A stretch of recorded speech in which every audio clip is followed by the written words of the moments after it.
Depart from me, you work of iniquity. Notice this, I never knew you.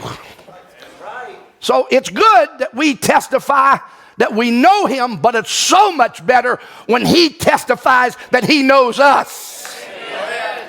And when God knows you, he will whisper things to you.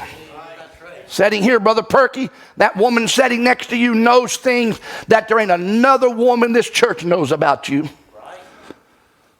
She's privy to things about you that's intimate, that's private, that's personal, that only she would know. And there's, like Brother Bam said, there's many of women in here tonight. And he calls them brides, many women. He said, but there's only one, Mrs. William Branham.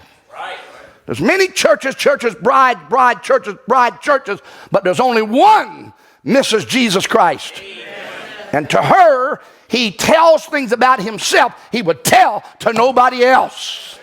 So if God has revealed something to you, you ought to be the most happiest people on the face of the earth, that he's whispering and revealing things to you that you'd never get on your own.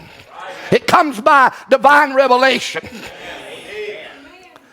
The outside world has no place. It's not written, but Ben said, to the unbeliever at all.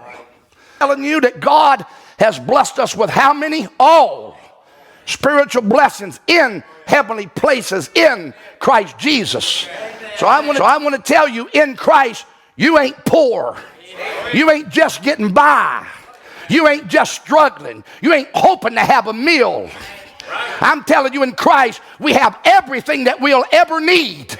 And the prophet has said we should be the most happiest people there is on the face of the earth. So Paul says this is written to those that are in Christ. The question is, how does a man get in Christ? Do you realize, listen to me, that I could be sitting in this building and be inside the church, but not in the church. Right. Yes, sir. Right. You could be associated with Christ by, like I say, by an association, but doesn't mean that you're actually in him. That's right. So that's why Brother Ben would nail about putting your name on a church book or shaking somebody's hand or saying some catechism, because he knows that may identify you with people who know Christ. But that doesn't necessarily put you in Christ.